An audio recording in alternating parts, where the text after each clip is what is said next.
we're going to start with a new series of polity with the very important lecture on the Supreme Court of India. It is an important part of Indian judiciary. So the present day Supreme Court of our country started functioning from 28th January 1950.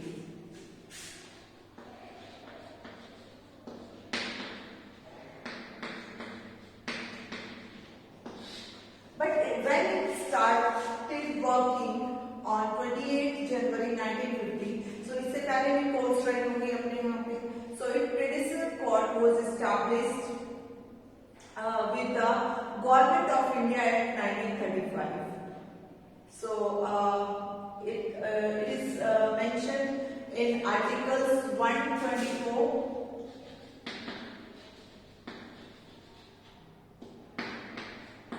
124 to 147. It is mentioned in the article 124 to 147 and given in part 5.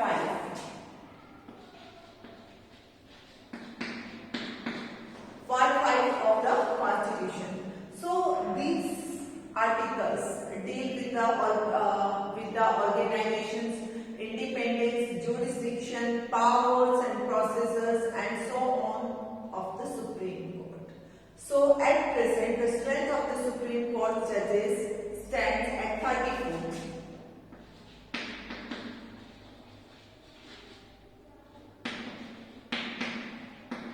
It comprising one Chief Justice and 33 another judges.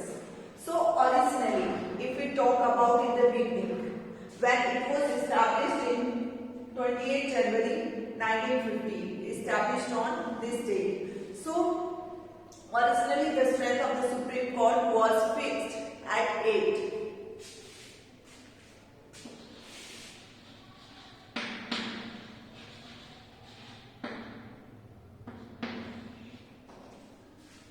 It included one Chief Justice and 7 other judges. It includes 33 other judges and 1 Chief Justice. So let's talk about the appointment of the judges of the Supreme Court.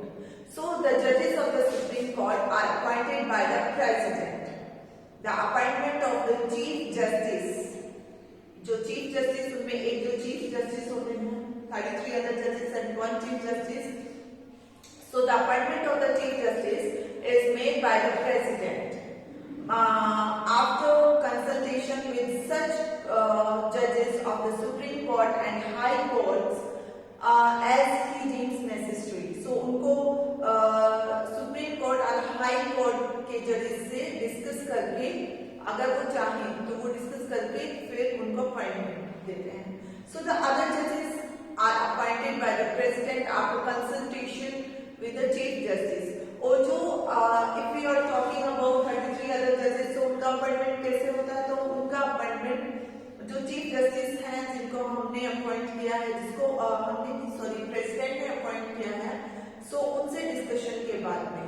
So the other judges are appointed by the President after consultation with the Chief Justice and such other judges of the Supreme Court and the High Courts as he deems necessary. अगर उनको necessary लगता है, only in that case he can discuss with them. So the consultation with the Chief Justice is obligatory. लेकिन जो with the appointment of other judges, जब 33 जो other judges हैं उनके appointment के लिए ये obligatory है कि वो Chief Justice से consult करें in the case of appointment of a judge other than Chief Justice. So in 2015, if we talk about 2015, what happened in 2015? In 2015, what happened? The National Judicial Appointments Commission, जिसको हम बोलते हैं NJAC. आपको पता है जो BJP government I in 2014, so उसके बाद में ही ये इसके जो नेशनल जुडिशियल अपॉइंटमेंट कमीशन, इसके अंदर कुछ चेंज करने का सोचा गया था. सो इट वाज जब 2000 के अंदर नेशनल जुडिशियल अपॉइंटमेंट कमीशन को it was declared ultra vires by the Supreme Court and hence the collegium system still holds the ground mentioned above. जो भी collegium system है वो अभी still same है क्योंकि उसके अंदर कुछ भी change नहीं हुआ because Supreme Court की ने इसको ultra virus घोषित कर दिया था. So let's talk about the qualification of the judges of the Supreme Court. So qualification: a person to be appointed as a judge of the Supreme Court should have the following qualification. So I am going to write. So he should be a citizen of India. Citizen of India. He should have been a judge of a high court or high court in succession for 5 years. Or he should have been an advocate of a high court or high court in succession for 10 years. So कहने का मतलब ये है कि जो supreme court के जो जजेस होते हैं, so he should have been a judge of a high court. वो हाई कोर्ट के जो हाई कोर्ट के जज रहे हों, so जज कितने years? 5 years रहे हों. या he should have been an advocate. So high court के जज रहे हों या advocate.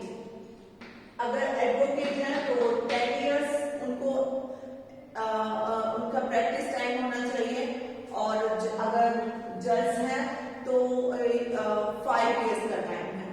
So he should be a distinguished jurist in the opinion of the president. अगर ये सब भी नहीं है तो भी सुप्रीम कोर्ट के जज बन सकते हैं if he is in the opinion of the president a distinguished jurist. So अब बात करते हैं उनकी ओथ की. So उनको ओथ कौन दिलाता है? The oath of the judges and Chief Justice of India is administered by the President or any other person appointed by him for this purpose. So let's talk about the tenure. Tenure means time कि वो कितने time तक जज बन के रह सकते हैं सुप्रीम कोर्ट के. So he holds office until he attains the age of 65 years. तो ये है कि जब तक उनकी एज 65 years की नहीं हो जाती है तब तक वो सुप्रीम कोर्ट के जज रह सकते हैं. He can resign his office by writing to the president. और अगर उनको रेजिग्नेशन देना है तो वो प्रेसिडेंट को डायरेक्टली राइट करके he can resign also. He can be removed from his office by the president. अगर प्रेसिडेंट चाहे तो वो उनको कभी भी किसी भी टाइम रिमूव कर सकते हैं if the president gets recommendation of the parliament. So let's talk about the removal of judges. A judge of the Supreme Court can be removed from his office by an order of the president. So however he can do so only after an address by parliament has been presented to him in the same session. For such removal, the address must be supported by a special majority of each house of parliament, a majority of the total membership of that house, and a majority of not less than 2/3 of the members of that house present and voting. So the grounds of removal are किस आधार पर उनको remove किया जाए. So जो grounds है removal के उनके वो है मिसबिहेवियर और इनकैपेसिटी अगर प्रूव हो जाती है. So in case he can be removed. So the removal process of both the Supreme Court and High Courts judges are same. The jurisdiction and powers of the Supreme Court can be classified into. अब हम बात करें कि supreme court का जो jurisdiction है और उसकी पावर्स है उसको हम 2 पार्ट्स में उसको हम मींस डिवाइड कर सकते हैं, क्लासिफाई कर सकते हैं. जैसे like original jurisdiction, writ jurisdiction, appellate jurisdiction, advisory jurisdiction, a court of record and so on, blah blah blah.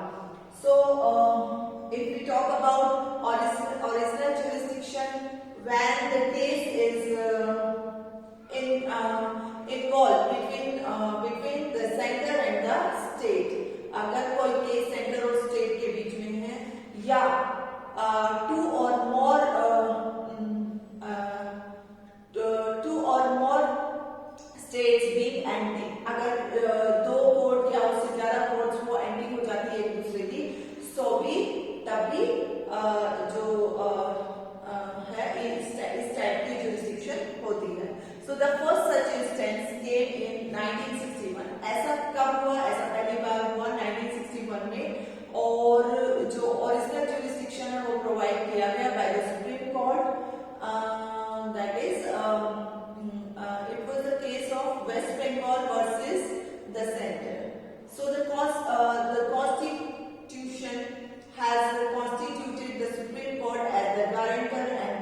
prohibition quo warranto certiorari for the enforcement of the fundamental right of an aggrieved citizen.